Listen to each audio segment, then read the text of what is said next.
কেমন যেন নবীজি বলতেছেন, ও আবু বকর তুমি চিন্তা করো না, শত্রু যত কাছে হোক, যত শক্তিশালী হোক, ও আবু বকর এই গর্তের মধ্যে শুধু তুমি আর আমি দুইজন এমনটা নয়।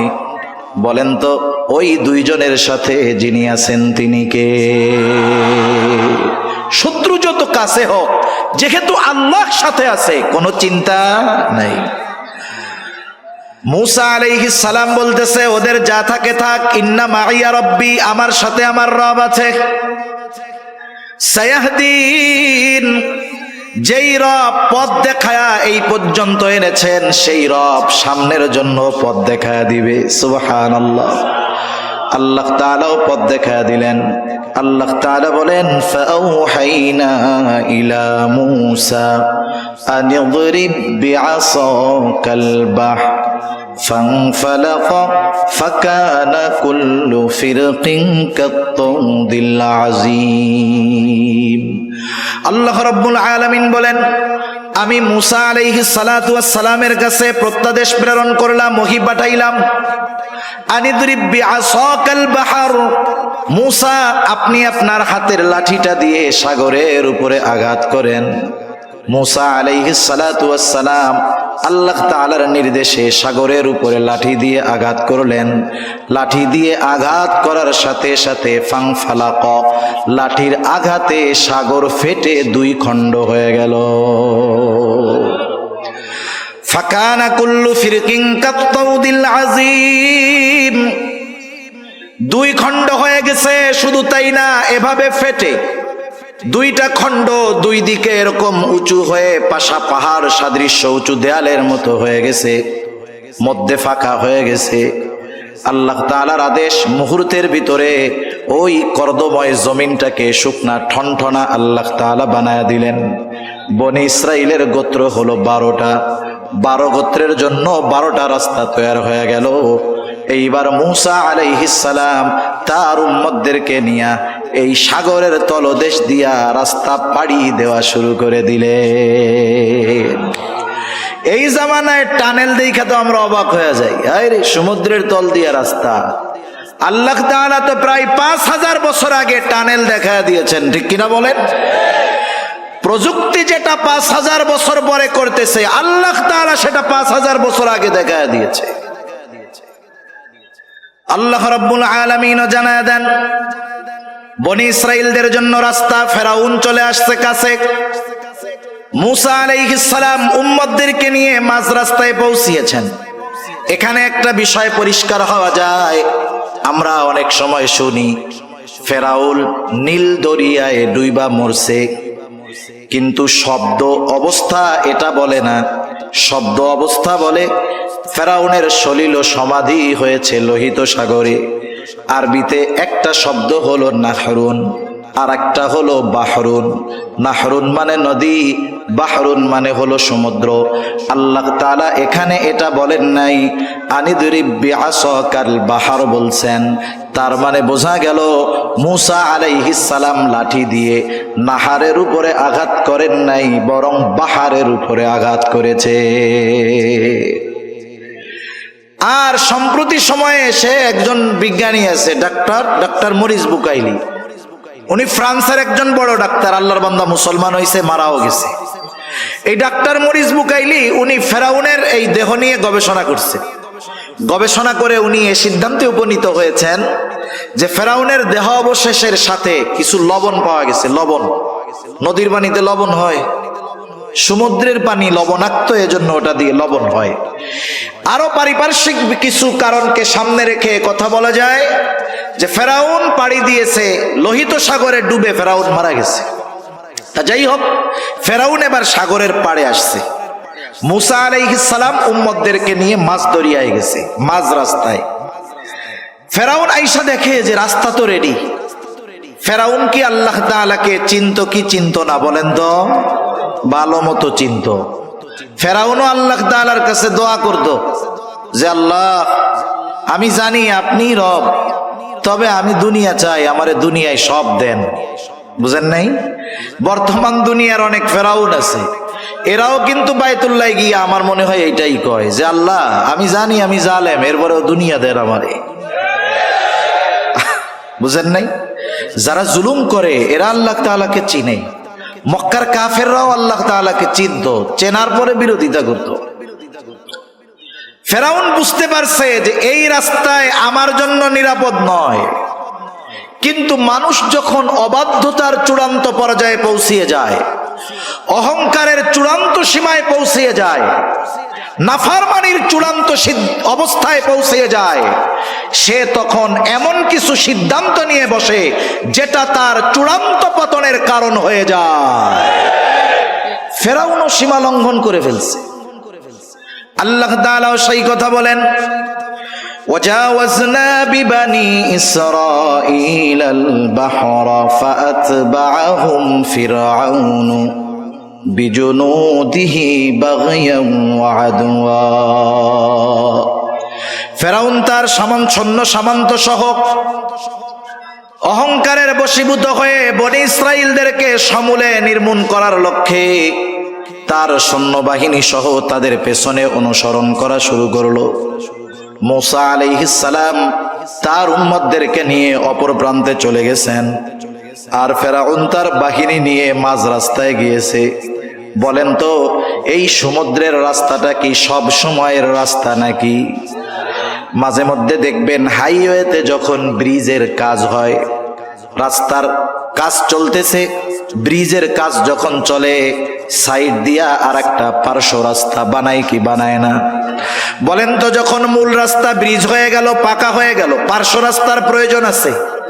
কেউ যদি এমপি সাহেবের কাছে গিয়ে বলে, এমপি সাহেব এক কাজ করেন, এই যে পার্শ্ব রাস্তা এটা তো এখন ব্যবহার হয় না, নষ্ট হয়ে যাচ্ছে, 5 লাখ বাজেট করেন, ওইটা আমরা ঠিক করি। এমপি সাহেব কি বলবে? এমপি সাহেব বলবে যে শোনো, ওইটা ঠিক করার তো দরকারই নাই, বরং ওই জায়গার যে মাটি আছে ওইটা কাইটা তুমি নিয়ে যাও, এতে আরো ঝামেলা যাবে। ঠিক কিনা বলেন?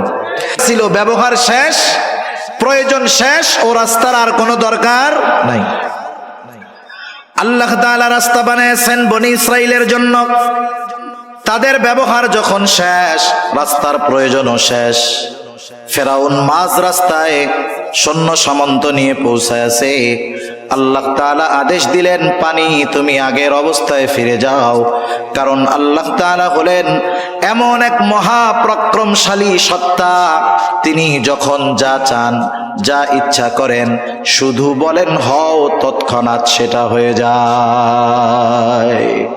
আল্লাহ তাআলা বলেন, ইন্নামা আমরুহু ইযা আরাদা শাইআন আন ইয়াকুলা লাহু কুন ফায়াকুন।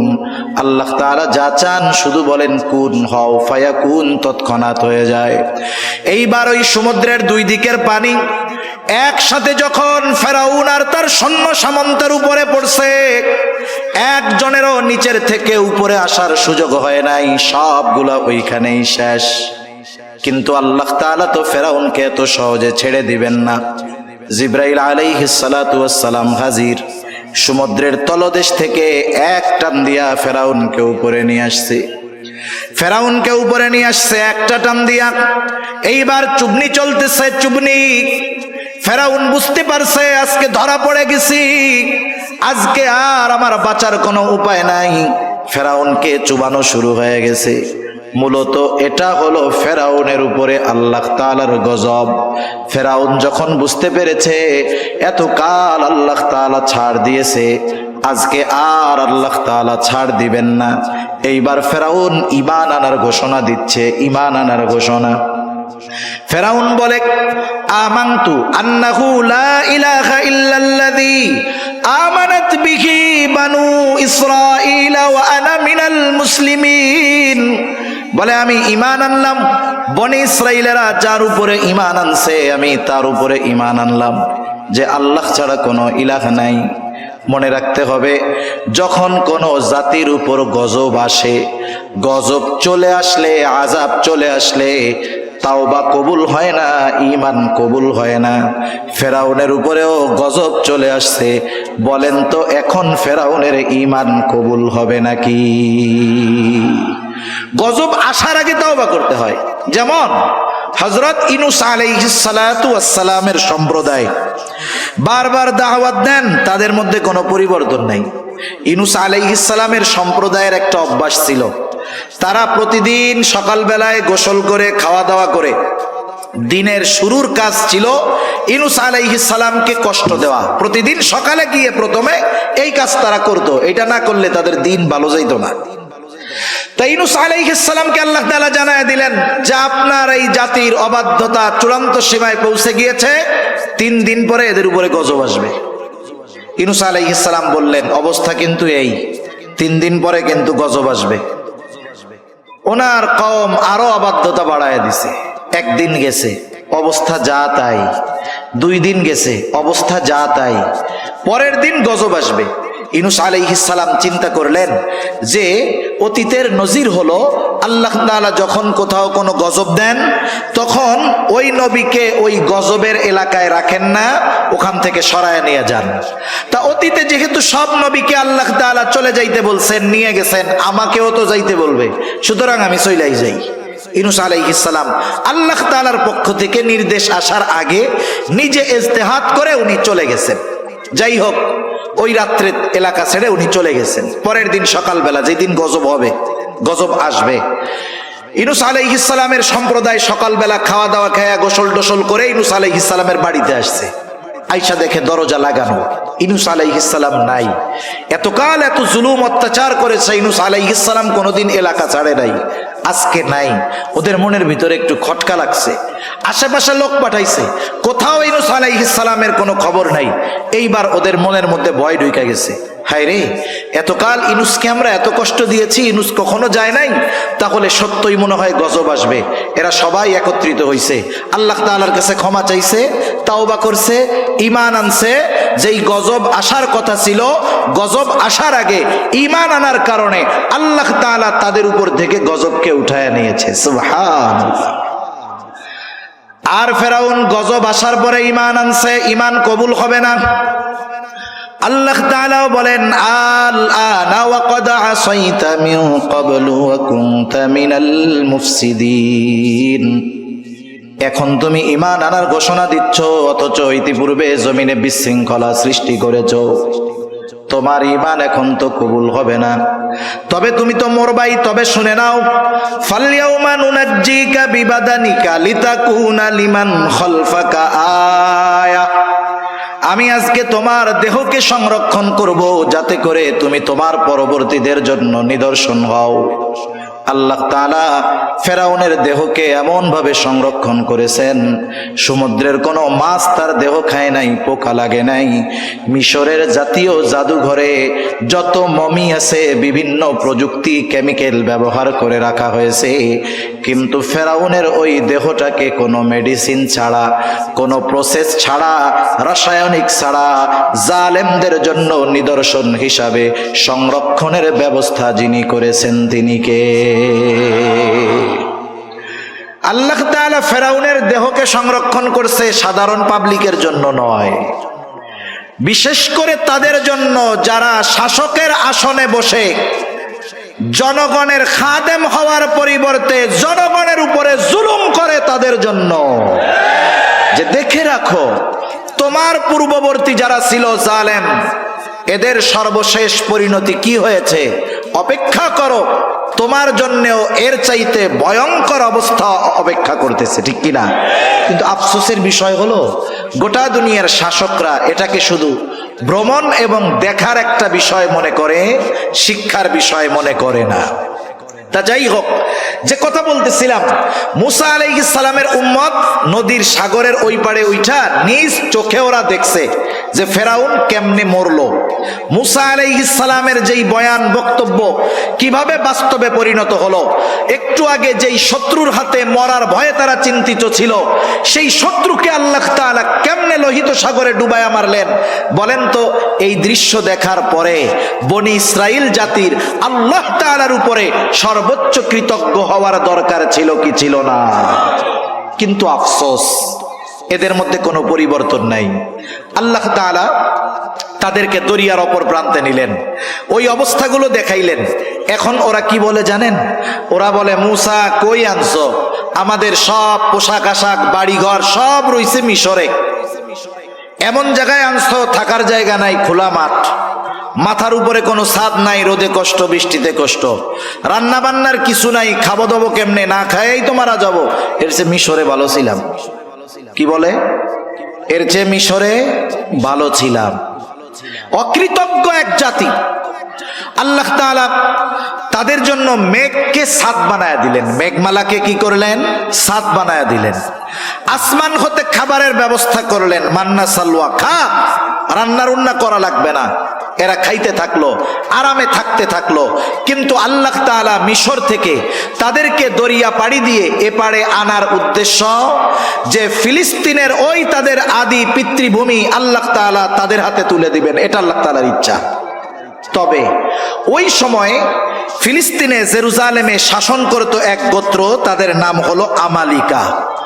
এরা সম্ভবত আদ গোত্রের পূর্বসূরি ছিল আর কি।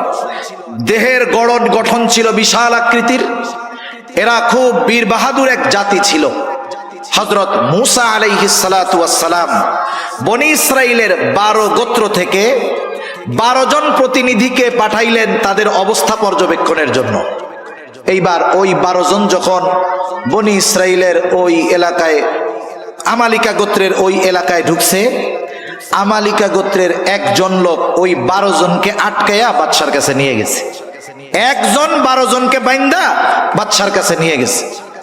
এখন বলছে, তোমাদের আসার উদ্দেশ্য কি? বলছে যে এই ঘটনা। বাদশাহ অন্যান্য সবার লোকজন যারা, তাদের সাথে আলোচনা করে বলছে, এদেরকে ছাইড়া দেন। ছেড়ে দিলে ওরা ওদের গোত্রের কাছে গিয়ে যখন আমাদের এই শক্তির কথা বলবে, ওরা স্বপ্নেও জেরুজালেমে আসার কথা চিন্তা করবে না। এ চিন্তা করে বাদশা 12 জনকে ছেড়ে দিছে। মূসা আলাইহিস সালামের কাছে এরা গিয়ে বলতেছে, কাহিনী তো এই, এলাকা তো খুব সুন্দর, সুজলা সুফলা, শস্য শ্যামলা, কিন্তু অবস্থা হলো তারা এমন এক জাতি যাদের সাথে যুদ্ধে জয়ী হওয়া আমাদের জন্য সম্ভব না। মূসা আলাইহিস সালাম এই 12 জন প্রতিনিধিকে বললেন যে, তোমরা তোমাদের গোত্রের লোকদের কাছে গিয়ে বলবা যে খুব সুন্দর দেশ, তবে তারা যে এক বীর বাহাদুর জাতি, এটা তোমরা কারো কাছে বলবা না। কিন্তু আফসোস, 2 জন ছাড়া বাকি 10 জন তাদের গোত্রের লোকদের কাছে গিয়ে বলল, শোনো, দেশ কিন্তু সুন্দর, কিন্তু ওই দেশের লোকজন এইরকম, আমরা 12 জন গেছি, একজনেই 12 জনের প্যাকেট করে ফেলছে। একটু আগে তো ওরাও রাজি ছিল ওই দেশে যাওয়ার, যখন শুনছে কাহিনী এইরকম, ওরা এবার গো ধইরা বসছে যে আমরা এই যুদ্ধে যাব না, আমাদের ওই দেশে যাওয়ার দরকার নাই, আমাদের মিশরই ভালো। এই অবস্থায় মূসা আলাইহিস সালাতু ওয়াস সালাম তাদেরকে কি বলতেছেন, সে কথাগুলোই আমি আপনাদের খেদমতে কোরআনুল কারীমের সূরা মাইদা থেকে তিলাওয়াত করেছি। কষ্ট হচ্ছে না তো আপনাদের? আমি আর বেশি সময় নিব না, কারণ অনেক সময় আছে। ভূমিকায় বা শুরুতে কিছু কথা বইলা নিলে মূল কথা অল্পতে বোঝানো যায়, এজন্য আগের কথাগুলো বেশি বললাম, পরের গুলা জানি অল্পতে বুঝেন, এই জন্য আর কি। তা মূসা আলাইহিস সালাম তাদের কাছে আসলেন। আয়েশা, আল্লাহ তাআলা যে তাদেরকে কত নেয়ামত দিয়েছেন, এই নেয়ামতের কথাগুলো আগে স্মরণ করাইলেন, তথা জিহাদের নির্দেশ দেওয়ার আগে ভূমিকাতে আল্লাহ তাআলার নেয়ামতের কথাগুলো তাদের স্মরণ করায় দিলেন। যেমন সূরা ফাতিহা যখন আমরা তিলাওয়াত করি, সূরা ফাতিহার একটা নাম হলো সূরাতুদ দুআ। কি বলেন তো? সূরাতুদ দুআ। ঘুম আসতেছে আপনাদের? এটা তাকবীর দেন তো, নারায়ে তাকবীর, নারায়ে তাকবীর। মাশাআল্লাহ, মোটামুটি সজাগ আছেন। সূরাতুদ দুআ কেন? কারণ এই সূরার মধ্যে আমরা আল্লাহ তাআলার কাছে এমন এক দোয়া করি যেই দোয়াটা শিখিয়েছেন কে, এবং পৃথিবীর সর্বশ্রেষ্ঠ দোয়া আমরা আল্লাহ তাআলার কাছে করি। নামাজের মধ্যে ঢুইকা যখন প্রথমেই ইমাম সাহেব সূরা ফাতিহা তিলাওয়াত শুরু করেন, অথবা আমরা একা যখন পড়ি নিজেরা তিলাওয়াত করা শুরু করি, বলেন তো শুরুতেই কি দোয়াটা করি? না না, প্রথমে ভূমিকায় কিছু কথা বলি। কি বলি?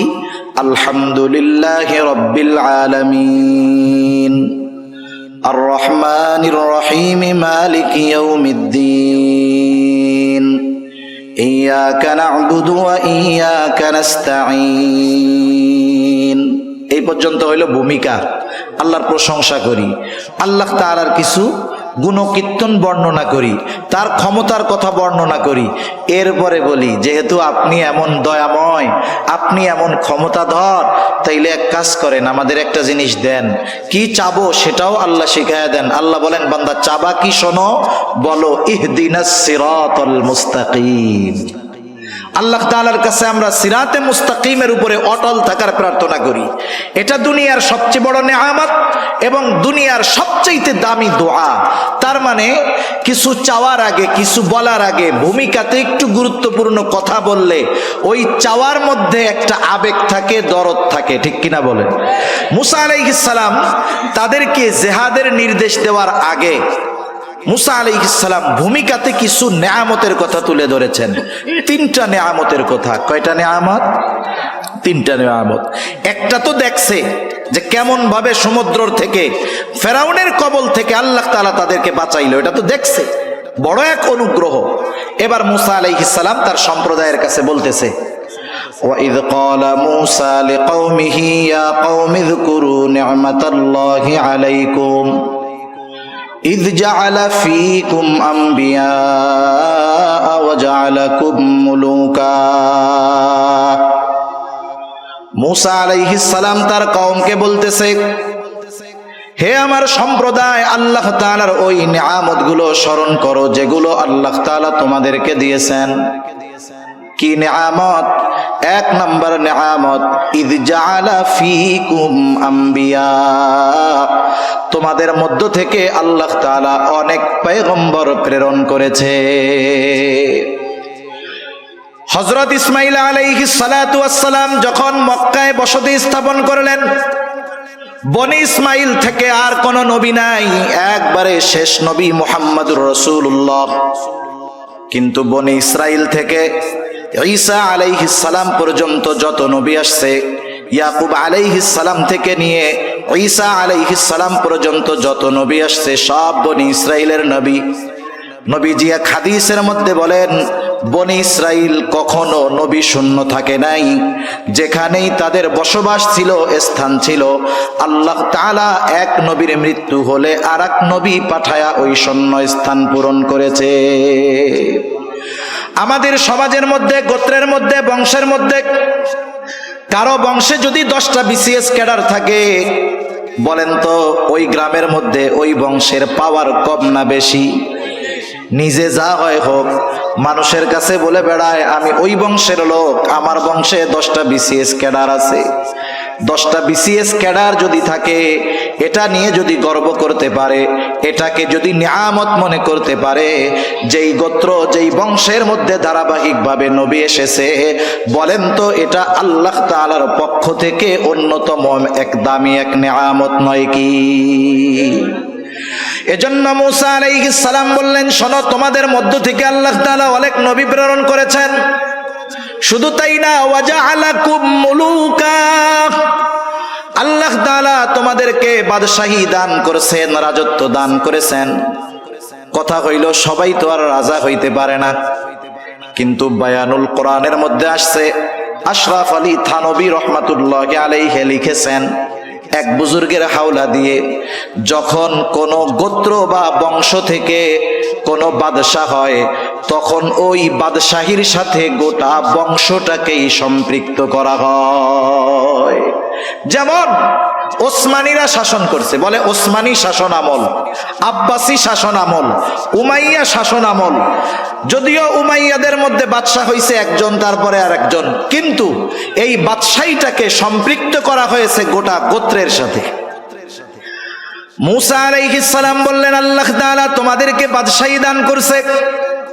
বড় বড় বাদশাহ বনি ইসরাইলদের মধ্য থেকে হয়েছে। শুধু তাই না, মুসা আলাইহিস সালামের পরে আল্লাহ তাআলা বাদশাহী দিয়েছেন সুলাইমান আলাইহিস সালামকে, বনি ইসরাইলের নবী। এমন বাদশাহী দিয়েছেন, গোটা দুনিয়ার বাদশাহী আল্লাহ তাআলা দান করেছেন।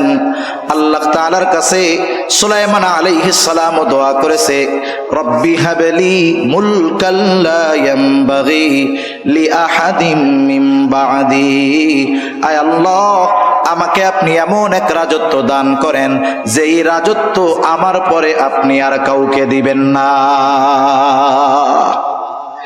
তাহলে আল্লাহ তাআলা পরলৌকিক বড় নেয়ামত বনি ইসরাইলদের দান করেছেন, বাদশাহী দিয়ে দুনিয়ার নেয়ামত দান করেছে। এরপরে মুসা আলাইহিস সালাম বলতেছে ওয়া আতাকুম মা লাম ইউতি আহাদাম মিনাল আলামিন। মুসা আলাইহিস সালাম যখন তার কওমকে এই কথা বলতেছে যে তোমাদেরকে এমন কিছু দেওয়া হয়েছে যা বিশ্ববাসীকে আর দেওয়া হয় নাই, ওই পর্যন্ত মুসা আলাইহিস সালাম যখন বলতেছেন ওই সময় পর্যন্ত বনি ইসরাইলকে আল্লাহ তাআলা এত নেয়ামত দিয়েছেন যে ওই রকম নেয়ামত দুনিয়ায় আর কাউকে দেওয়া হয় নাই।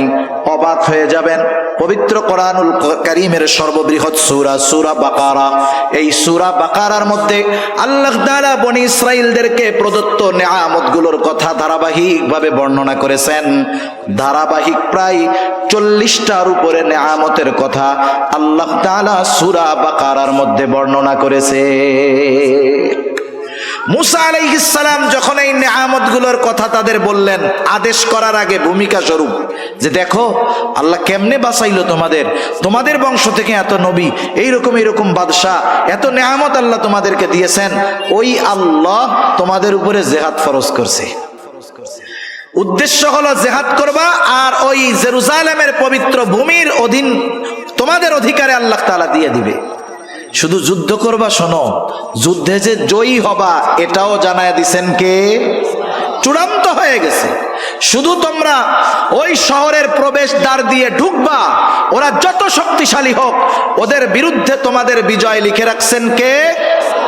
মুসা আলাইহিস সালাম এবার আদেশ করলেন, ইয়া কওমি দুখুলুল আরদাল মুকদ্দাসাতাল্লাতী কাতাবাল্লাহু লাকুম। হে আমার সম্প্রদায়, এই পবিত্র ভূমিতে তোমরা প্রবেশ করো যেটা আল্লাহ তোমাদের জন্য লিখে রেখেছেন, কিন্তু সাবধান, ওয়ালা তারতাদ্দু আলা আদবারিকুম ফাতানকালিবু খাসিরিন। তবে সাবধান, তোমরা পেছনে ফিরে আসবা না, তাহলে ক্ষতিগ্রস্ত হয়ে যাবা, ঠিকানা হবে জাহান্নাম। ওই যে 10 জন আইসা বইলা দিছে, যদিও দেশ সুন্দর কিন্তু শক্তি এরকম। এইবার বনি ইসরাইলের গো বাইদা বসছে, বলতেছে ক্বালু ইয়া মূসা ইন্না ফিহা কওমান জাব্বারিন ওয়া ইন্না লান নাদখুলাহা হাত্তা ইয়াখরুজু মিনহা ফাইন ইয়াখরুজু মিনহা ফাইন্না দাখিলুন। ও মূসা, ওই জাতি খুব শক্তিশালী জাতি, আমরা জানতে পেরেছি। ওরা যতক্ষণ ওইখান থেকে বের না হবে ততক্ষণ আমরা ওই শহরে যাব না, আমরা ওইখানে যাব না যতক্ষণ না তারা বের হয়। মূসা আলাইহিস সালাম তাদেরকে বুঝায় বুঝায় ক্লান্ত হয়ে গেছেন। এইবার 2 জন আল্লাহর বান্দা, ওই 12 জনের মধ্যে 2 জন, একজনের নাম হলো ইউশা ইবনে নুন, আর একজনের নাম হলো কালিব। এই 2 জন আল্লাহর বান্দা এবার তারা বনি ইসরাইলদেরকে বোঝানো শুরু করছে। নবী বুঝাইয়া ক্লান্ত হয়ে গেছে, এইবার অন্য 2 নেক বান্দা বুঝাইতেছে। قال رجلان من الذين يخافون أنعم الله عليهم ادخلوا عليهم الباب فإذا دخلتموه فإنكم غالبون। 2 আল্লাহর বান্দা যাদের উপরে আল্লাহ তাআলার অনুগ্রহ ছিল, এই 2 আল্লাহর বান্দা তাদেরকে বলতেছে, তোমরা ওই শহরের প্রবেশদ্বার দিয়ে প্রবেশ করো, তোমরা শুধু দরজা দিয়ে প্রবেশ করবা আর তোমরা জয়ী হয়ে যাবা, তোমাদের কোনো চিন্তা নাই, ভয় নাই, শুধু ওঠো আর দরজা দিয়ে ঢোকো। আল্লাহর উপরে ভরসা রাখো। তোমরা যদি মুমিন হও, আল্লাহ তাআলার উপরে ভরসা রাখা তোমরা রওনা হও। তোমরা শুধু জিহাদের জন্য শহরের দরজা দিয়ে ঢুকবা আর তোমাদেরকে আল্লাহ তাআলা বিজয় দান করবে। এরপরেও তাদের মন নরম হয় নাই। এইবার বনি ইসরাইলেরা আরো কঠোর ভাষায় বিরোধিতা করলো। মূসা আলাইহিস সালামকে এবার তারা বলতেছে, ক্বালু ইয়া মূসা ইন্না লান নাদখুলাহা আবাদাম মা দামু ফিহা ফাযহাব আনতা ওয়া রাব্বুকা ফাকাতিলা ইন্না হাহুনা কাঈদুন। বলতেছে মূসা ইন্না লান নাদখুলাহা আবাদাম মা দামু ফিহা, ওই জাতি যতক্ষণ ওইখানে আছে আমরা কখনোই ওখানে প্রবেশ করব না, তাদের সাথে যুদ্ধ করব না, ওখানেও আমরা প্রবেশ করব না। মূসা যুদ্ধ যদি করতে হয় ফাযহাব আনতা ওয়া রাব্বুক, তুমি আর তোমার রব গিয়ে তাদের সাথে যুদ্ধ করো। ইন্না হাহুনা কাঈদুন, আমরা এইখানে বসলাম, আমরা যুদ্ধ করতে পারবো না। কত বড় অবাধ্য জাতি! মান্না সালোয়া খাইয়া গায়ে শক্তি হইছে। যেই আল্লাহ খাওয়াইতেছে ওই আল্লাহ তাআলা আদেশ করছে শুধু ঢুকো, তোমরা জয় হয়ে যাবা। কিন্তু এই অকৃতজ্ঞ সীমা লঙ্ঘনকারী অবাধ্য জাতি আল্লাহর আইন তো অমান্য করলো, সাথে সাথে আল্লাহ তাআলার বিধানকে অমান্য করে বলতেছে তুমি আর তোমার রব গিয়ে যুদ্ধ করো। আমরা পারবো না, আমরা এখানে বসে দেখলাম। নাউজুবিল্লাহ বলেন।